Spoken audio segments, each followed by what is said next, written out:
Hi guys, Hybrid One අද අපි කතා කරන්නේ ඔගොල්ලෝ අලුතෙන් වාහනයක් ගන්නව නම් පාවිච්චි කරපු වාහනයක් මොන වගේ දේවල් ගැනද සැලකිලිමත් වෙන්න ඕනි කියලා. ඉතින් WagonR එකක්, Prius එකක්, Aqua එකක්, ඒ වගේම Nissan vehicle එකක් මේ ඕනිම වාහනයක් පාවිච්චි කරපු වාහන හයිබ්‍රිඩ් වෙන්න පුළුවන්, ඉලෙක්ට්‍රික් වෙන්න පුළුවන්, ඒ වගේම non hybrid ඩීසල්, පෙට්‍රල් වගේ වාහනයක් වෙන්න පුළුවන්. ඉතින් මේ වගේ ඕනිම වාහනයක් ගන්නවා නම් ඕගොල්ලෝ වාහනේ ගැන හරියට දැනගෙන ගන්න ඕනේ නැත්නම් අමාරුවේ වැටෙන්න පුළුවන්. ඉතින් කතාවට යන්න කලින් මම මතක් කරන්නම් ඕගොල්ලෝ වාහනයක් ගන්න බලාපොරොත්තුෙන් ඉන්නවා නම් වාහන ගැන දැනීමක් ඔයාට නැත්නම් හයිබ්‍රිඩ් වන් අපිට කෝල් එකක් දෙන්න. අපි ඔයාලට තෝරලා දෙන්නම්. ඔයා තෝරගන්න වාහනේ හොඳම වාහනයක්ද කියලා අපි ඔයාට කියලා දෙන්නම්. vehicle inspection එක අපි හරියටම කරලා දෙන්නම් කියලා අපි මතක් කරනවා. ඔයාට වාහනේ එතකොට බයක් සැකක් නැතුව මිලට ගන්න පුළුවන්. අපි වාහනේ මේ දවස්වල යන price එක කියනවා. ඒ විතරක් නෙමෙයි වාහනේ තියෙන ගැටලු කියනවා. අර repairs කොයිතරම් එයිද කියලා කියන මේ හැම දෙයක්ම ඔයාලට දැනගන්න පුළුවන්. හරි අපි යමු කතාවට. ඉතින් අද අපි කතා කරන්නේ ඔයා වාහනයක් ගන්නවා නම් බලාපොරොත්තු වෙන්න ඕනි හොයන්න ඕනි දේවල්. ඉතින් මුලින්ම කියන්න ඕනි වාහනයක් ගනිද්දී ඔයා වාහනේ ගැන විතරක් බලන්න එපා. මොකද ඩොකියුමන්ට් පැත්තත් බලන්න. මොකද වාහනේ ඩොකියුමන්ට් පැත්ත ගැන කතා කරනකොට සාමාන්‍යයෙන් ඔයා වාහනයක් ගනිද්දී වාහනේ කීවෙනි ඕනටද තියෙන්නේ කියලා බලන්න. ඊට පස්සේ ඕපන් පේපර්ස් තියෙනවා නම් වාහනේ ඕන කෙනෙක් ඔයා මිලට ගනිද්දී ඕපන් පේපර්ස් අයිතිකාරයටත් වාහනේ රෙජිස්ටර් වෙනවා. එතකොට සෙකන්ඩ් ඕන තිබිලා තව ඕපන් පේපර් එකක් එක්ක ඊට පස්සේ ඔයා ගන්න නම් ඔයාට වැටෙන්නේ ෆෝර්ත් ඕන හතරවෙනි ඕන විදිහට තමයි වැටෙන්නේ. මොකද ඕපන් පේපර්ස් තියෙන එක්කෙනාට රෙජිස්ටර් වෙලා තමයි වෙහිකල් එක ඔයාට එන්නේ. ඉතින් ඔයාට ඒ කතා කරලා හදා ගන්නත් පුළුවන් තත්ත්වයක් තියෙනවා. ඔයා එකත් බලන්න. මොකද ඕනර්ස්ලා වැඩි වෙන්න වාහනේ ඊළඟ මාකට් එක අඩු වෙන නිසා. ඉතින් ඒ විතරක් නෙමෙයි වාහන ගනිද්දී තවත් තියෙනවා ගොඩක් ඒවා chassis numbers වෙනස් කරලා තියෙනවා. මේකත් එක්ක සමහර වෙලාවට අපි දකිනවා ලංකාව ඇතුලේ එකම නම්බර් එකෙන් එකම මොඩල් එකේ වාහන දෙකක් තියෙනවා. ඉතින් මේකත් ඔයා හරියට හොයලා බලන්න. ඔයාට මේක ෆිනන්ස් කම්පැනි එකත් එක්ක කතා කරාම ඔයාට හොයාගන්න පුළුවන්. ඒගොල්ලෝ ලීගල් ඩොකියුමන්ට්ස් පිළිබඳව ඔයගොල්ලන්ට කියලා දෙයි. මේවා ඔයා හරියටම දැන කියාගෙන වාහනේ මෙල්ට ගන්න. ඉතින් ඒ විතරක් නෙමෙයි ඩොකියුමන්ට්ස් පැත්තේ මේ විදිහට තියෙද්දි වාහනේ ගැනත් ඔයා හොඳටම බලන්න ඕනේ. පිට පෙනුම විතරක් වාහනේ බලලා වැඩක් නැහැ. ඇක්සිඩන්ට් එකක් වෙලා තියෙනවද? වාහනේ බැටරි හයිබ්‍රිඩ් වාහනයක් නම් හයිබ්‍රිඩ් බැටරි එක කොහොමද? ඉලෙක්ට්‍රික් වාහනයක් නම් ඉලෙක්ට්‍රික් බැටරි එක කොහොමද?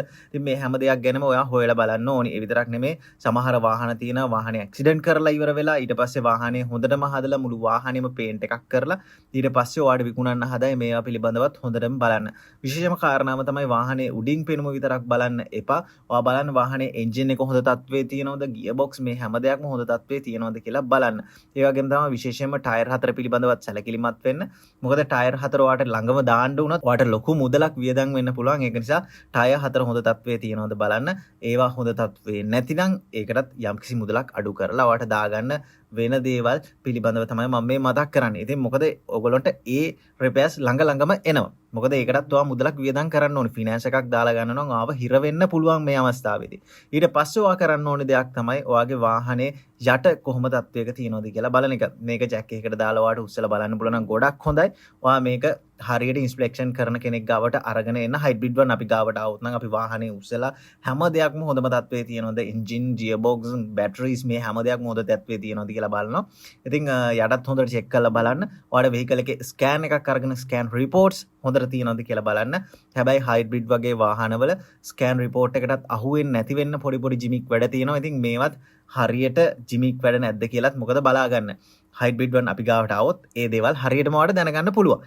ඉතින් මේ හැම දෙයක්ම බැලුවට පස්සේ ඔයාලට තීරණය කරන්න පුළුවන් මේ වාහනේ රියල් මාකට් එක මොකක්ද කියලා. ගොඩක් වෙලාවට ෆේක් මාකට් ප්‍රයිස් තමයි සෝෂල් මීඩියා වල එහෙම දාලා තියෙන්නේ. ඉතින් ඔයා තීරණය කරන්න හරි ප්‍රයිස් එකකට ඔයාගේ වාහනේ මිලදී ගන්න. සමහර වෙලාවට සමහර අය කියන දෙයක් තමයි තව එක්කෙනෙක් එනවා වාහනේ බලන්න. ඒක නිසා ඔයාට වාහනේ සැටිස් නම් ෆොටෝස් වලින් පොඩි මුදලක් දාලා ඔයාගේ වාහනේ වෙන් කරගන්න කියලා. ඉතින් අපි හැමදාමත් කියන දෙයක් තමයි ඔයා වාහනයක් ගන්න බලාපොරොත්තුෙන් ඉන්නවා නම් කිසිම හේතුවක් නිසා වාහනේ දකින්න නැතුව කාටවත් බැංක් account එකවලට මුදල් බැර කරන්න එපා. අනිවාර්යෙන් ඔයාට මුදල හම්බෙන්නෙත් නැහැ.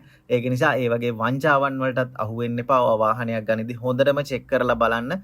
මොකද ඔයා ගන්න වාහනේ ඔයාට ෆිනෑන්ස් එකක් දාලා ගන්නේ. ඊට පස්සේ ඔයාට repairs වලට prices ඔයාගේ අතේ නැති වෙන්න පුළුවන්. ඒක නිසා මේ හැම දෙයක් ගැනම ඔයා සැලකිලිමත් වෙන්න. වාහනයක් ගත්තට පස්සෙත් ඔයා ෆුල් ට්‍රයි එකක් දෙන්න. වාහනේ ෆුල් සර්විස් එකක් කරගන්න. ඒකේ සර්විස් එක ඇවිල්ලා නැති වුණත් ප්‍රශ්නයක් නැහැ. ඔයා ගත්ත ගමන් වාහනේ ෆුල් සර්විස් එකක් කරගන්න. ඒ වගේම තමයි ඔයාට පුළුවන් නම් වාහනේ ගියර් ඔයිල් චේන්ජ් කරගන්න. මේ හැම දෙයක්ම කරගන්න ෆුල් සර්විස් එකකට ගියර් ඔයිල් එකක් චේන්ජ් කරගන්න. අපි දන්නේ නැහැ වාහනේ පාවිච්චි කරපු කෙනා මේ දේවල් හරියට මේන්ටේන් කරගෙන ගියාද කියලා.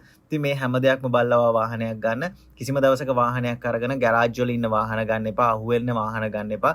ඔයාට එතකොට ඔයාගේ වාහනේ එපා වෙයි. ඉතින් හරියට වාහනයක් ගන්න හයිබ්‍රිඩ් වන් අපි ගාවට આવොත් අපි ඔයාට හරියම වාහනයක් තෝරලා දෙන්න. ඒකත් මතක් කරන වාහනයක් ගන්න හිතේ අයිඩියා එකක් තියෙනවා නම් අපේ නම්බර්ස් වලට කෝල් කරලා ඔයාගේ වාහනේත් අරගෙන ඇවිල්ලා වාහනේ ඉන්ස්පෙක්ෂන් එකක් කරලා මේ හැම දෙයක්ම දැනගෙන හයිබ්‍රිඩ් වන් අපි ගාවින් තෝරලා වාහනයක් ගත්තොත් ඔයාට කිසිම ප්‍රශ්නයක් නැතුව ඔයාගේ වාහනේ ගොඩක් කල් ප්‍රශ්න නැතුව පාවිච්චි කරන්න පුළුවන්.